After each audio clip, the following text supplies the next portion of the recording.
बच्चों हम करने जा रहे हैं यूनिफॉर्म सर्कुलर मोशंस।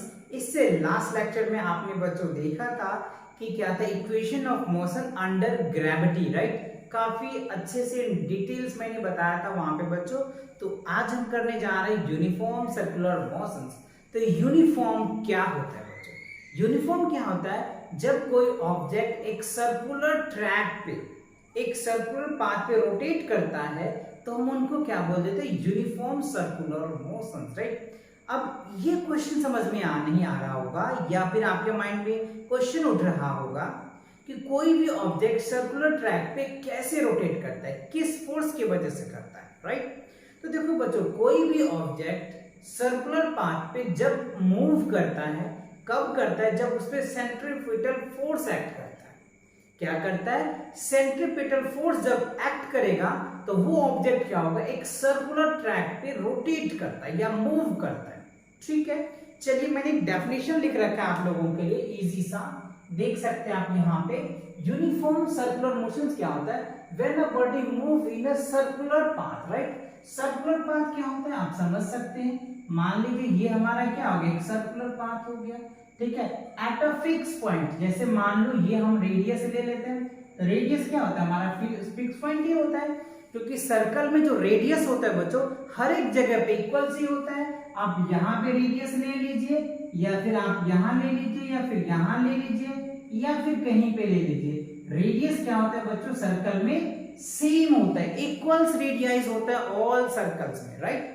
तो ये क्या हो गया? एक फिक्स पॉइंट हो गया। अब इसको रोटेट कर दो, है ना। तो ये क्या हो गया? एक सर्कुलर पाथ हो गया। क्या हो गया? Circular path at a fixed point, then the body is then the motion of the body is called circular motion। तो इस तरीके का मोशन को हम क्या बोल देते हैं? सर्कुलर मोशंस, या you can say uniform circular motions. क्या कह देंगे इसको? क्या कह देंगे बच्चों? Uniform circular motions. क्या कहेंगे?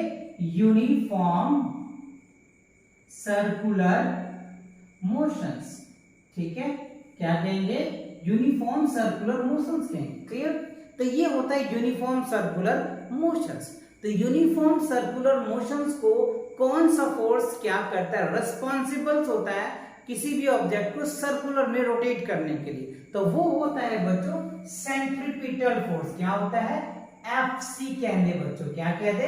FC, centripetal force. क्या होता है? सेंट्रीपिटल फोर्स क्या होता है? N external force needed to move any object around the circular path, right। किसी भी ऑब्जेक्ट को सर्कुलर पाथ पे रोटेट करने के लिए सेंट्रीपिटल फोर्स क्या होता है? नीडेड होता है। अगर सेंट्रीपिटल फोर्स नहीं हुआ तो ऑब्जेक्ट सर्कुलर ट्रैक में नहीं रोटेट कर पाएगा, राइट। तो ये होता है एक एक्सटर्नल फोर्स। मैंने लिखा है एक छोटी सी एक लाइन, क्या? An external force is needed to move a body on a circular path with constant speeds is called a centripetal force। अब किसी ऑब्जेक्ट को ये जो सर्कुलर ट्रैक पे इन पे राउंड करवा रहा है, चक्कर कटवा रहा है, तो वो जो फोर्स एक्ट होता है और ये जो स्पीड होता है ना बच्चों, कांस्टेंट स्पीड होता है। क्या होता है? कांस्टेंट स्पीड से रोटेट करता है सर्कुलर ट्रैक पे। तो उस फोर्स को हम लोग या उस स्पीड को हम लोग या उस फोर्स को लो या स्पीड कह लो, तो उसको हम लोग क्या बोल देंगे? सेंट्रीपिटल फोर्स बोल देंगे। क्या बोलेंगे? Centripetal force. तो अब वो जो कांस्टेंट स्पीड है बच्चों ना, अब उस स्पीड किस पे डिपेंड करेगा? उन पे भी एक मैटर करता है। तो स्पीड जो होता है ना बच्चों, उनके जो रेडियस होता है ना, उस पे डिपेंड करता है। कैसे करता है उनको समझते हैं। देखिए, अब जैसे मान लेते हैं if r is the radius of the circular path. ये एक सर्कुलर पाथ है, इनका रेडियस हमने r ले लिया, ठीक है। अब देन द डिस्टेंस कवर्ड, अगर ये जो डिस्टेंस कवर कर लेगा तो आप इनको क्या कह सकते हैं? सर्कमफ्रेंस कह सकते हैं या पेरीमीटर कह सकते हैं। आप जैसे भी जो भी कहते हैं आप कह सकते हैं। सर्कमफ्रेंस टोटल डिस्टेंस होगा, सर्कमफ्रेंस ही तो होगा। टोटल डिस्टेंस क्या होगा? सर्कमफ्रेंस, ठीक है। तो हमने लिखा है speed of a body distance upon में टाइम। तो देखो डिस्टेंस क्या हो जाएगा? 2 पाई r हो जाएगा और अपॉन में क्या हो जाएगा? t। तब यहाँ पे देखिए 2 तो कांस्टेंट है, पाई भी कांस्टेंट है और r भी तो आपको पता है, ये तो पता ही चलता ही चला जाएगा टाइम। तो मेन वैल्यू क्या हो गया? r, है ना। तो यानी आप ये कह सकते हैं कि v इक्वल्स टू क्या हो जाएगा 2 पाई r अपॉन में क्या हो गया t। ये होता है इनका स्पीड और ये क्या होता है स्पीड। अगर एक रेडियस सेम होगा, अगर रेडियन सेम होगा तो क्या होगा, उनकी जो वेलोसिटी होगा वो भी तो यूनिफॉर्म में ही होगा, है ना। तो रेडियस अगर वेरी करेगा तो बात बन सकती है आगे। क्लियर समझ में आया कि दो बात इसमें याद रखना कि जो बॉडी मूव तो करता है, डायरेक्शन चेंज करता है। अभी हम इनके रिमार्क्स को भी समझेंगे। डायरेक्शन तो चेंज कर रहा है, एवरी पॉइंट पे डायरेक्शन चेंज कर, वेलोसिटी यानी स्पीड चेंज हो जा रहा है। वो किसकी वजह से हो रहा है वो भी हम समझ रहे हैं कि सेंट्रीपिटल फोर्स लग रहा है, राइट। तो स्पीड जो होगा इस पे आपको कई न्यूमेरिकल भी पूछे जाते हैं स्पीड का, ठीक है। 2 पाई r अपॉन में t, ध्यान से याद रखना। v को क्या बोलते हैं स्पीड ऑफ अ बॉडी, और 2 पाई तो आपको पता ही है, रेडियस आपको गिवन होता है, टाइम ऑलरेडी आपको दिया हुआ होता है, ठीक है। चलिए अब इनके एक रिमार्क्स मैंने लिखा है जो काफी इंपॉर्टेंट है बच्चों, इनको समझने के लिए ध्यान से समझिए। यहाँ पे देखो सर्कुलर मोशंस और the direction of a motion change at every point on the circular point. अब यहाँ पे जो सर्कुलर ट्रैक है ना, इस पे हर एक पॉइंट पे इसके डायरेक्शन चेंज होता है। कैसे, ये समझिए। यहाँ पे देखो एक हमने सर्कुलर ट्रैक ले लिया। अब यहाँ से अगर कोई ऑब्जेक्ट मूव कर रहा है तो यहाँ उनकी वेलोसिटी चेंज हो गई, ठीक है।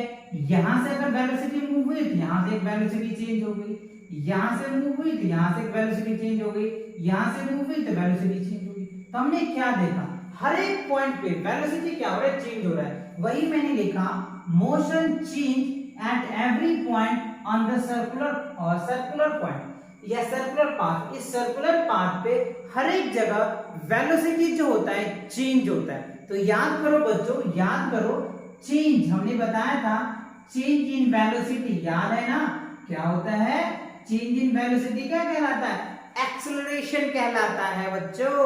क्या कहलाता है, acceleration. Change in velocity with respect to time is called acceleration, right. तो ऑब्वियसली एक्सेलरेशन निकल के आ जाएगा, तो यहाँ पे कौन हो जाएगा, सेंट्रीपिटल एक्सेलरेशन हो जाएगा।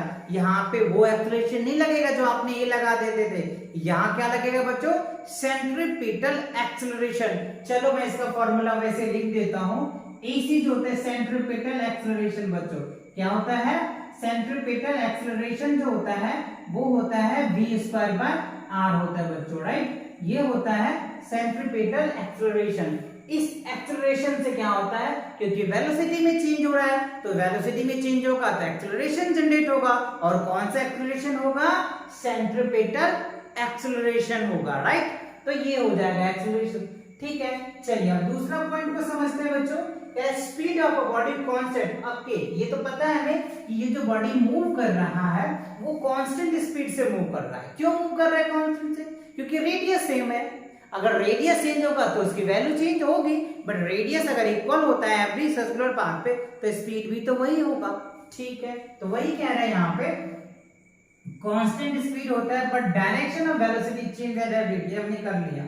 अब देखो बच्चों, तो देखो यूनिफॉर्म एक्सेलरेशन, ये क्या होगा, एक्सेलरेटेड मोशंस होगा। ये मोशंस क्या हो जाएगा, एक्सेलरेटेड मोशंस हो जाएगा, ठीक है। क्या होगा, एक्सेलरेटेड मोशन। चलो अब यहाँ पे देखो हमने सेंट्रीपिटल एक्सेलरेशन को समझ में आ गया, सेंट्रीपिटल फोर्स समझ में आ गया। तो देखो centripetal force Fc equal to जो फॉर्मूला होगा बच्चों, m इनटू क्या हो जाएगा, v²/r। ये आप चाहे तो याद कर लीजिए। वैसे आपने न्यूटन लॉ से एक फॉर्मूला पढ़े होंगे, force equals to mass into acceleration बच्चों। ये कब होता है, जब एक लीनियरली फोर्स लगता है तब इस फॉर्मूला का हम यूज करते हैं बच्चों, force equals to mass into acceleration. और ये फॉर्मूला जब यूज करते हैं बच्चों, ये क्या हो जाएगा, Fc इक्वल्स टू क्या हो जाएगा बच्चों, मास इनटू एक्सेलरेशन। ये कब होता है, सर्कुलर ट्रैक के लिए होता है। किसके लिए होता है, सर्कुलर ट्रैक के लिए होता है ये फॉर्मूला।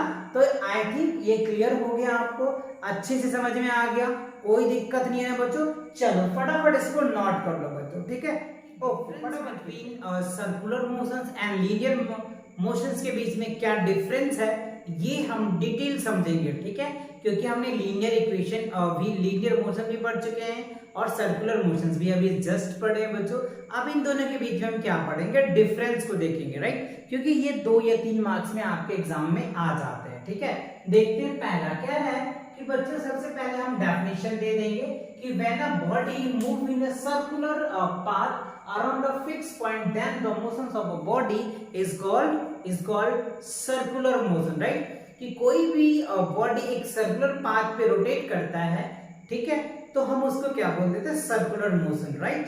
ओके। और दूसरा लीनियर मोशन क्या होता है कि when a body move along a straight line, अगर कोई ऑब्जेक्ट स्ट्रेट लाइन में मूव करता हुआ चला जाएगा, ठीक है, और तो हम इस तरीके के मोशन को क्या बोल देते हैं, लीनियर मोशन बोल देते हैं, ठीक है। दूसरा पॉइंट समझते हैं क्या है। दूसरा पॉइंट देखो बच्चों, the direction of a motion change at every point, ठीक है।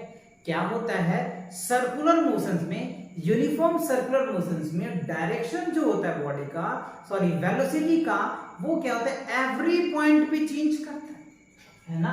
अभी हमने देखा भी था कि अगर ये सर्कुलर मोशन है तो डायरेक्शन क्या होता है, हम एवरी पॉइंट पे क्या होता है, चेंज होता है बच्चों। डायरेक्शन क्या होता है, एवरी पॉइंट पे चेंज होता है। बट लीनियर में क्या होता है बच्चों, अगर जो भी वेलोसिटी का डायरेक्शन है वो उसी डायरेक्शन में चलता चला जाएगा, ठीक है। तो इसमें कोई चेंज नहीं होता, ठीक है, लेकिन यूनिफॉर्म में चेंज होता है। ओके चलिए, दूसरा कह रहे हैं इसमें एन एक्सेलरेटेड होता है बच्चों। क्या होता है, एन एक्सेलरेटेड मोशन होता है। किसमें, यूनिफॉर्म सर्कुलर मोशन में जो एक्सेलरेशन होती है वो एक्सेलरेटेड एक्सेलरेशंस होती है।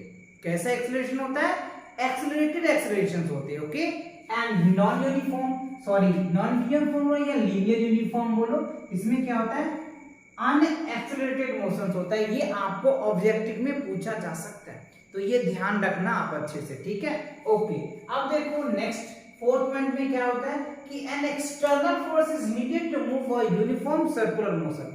किसी भी ऑब्जेक्ट को या बॉडी को क्या करोगे आप बच्चों, यूनिफॉर्म सर्कुलर मोशंस में मूव कराएंगे तो उनके लिए क्या चाहिए, एक्सटर्नल फोर्स रिक्वायर्ड होता है।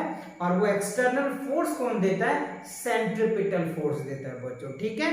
ओके, एंड क्या होता है लीनियर मोशन में, क्या होता है, no external force required to move a body a uniform circular, uniform linearly, right. अगर किसी बॉडी को यूनिफॉर्मली लेके चलना है लीनियर में, तो वहां पे हमें कोई एक्सटर्नल फोर्स देने की रिक्वायरमेंट नहीं होती है बच्चों, ठीक है। तो आई होप बच्चों ये कॉन्सेप्ट आपको अच्छे से समझ में आया होगा, ठीक है।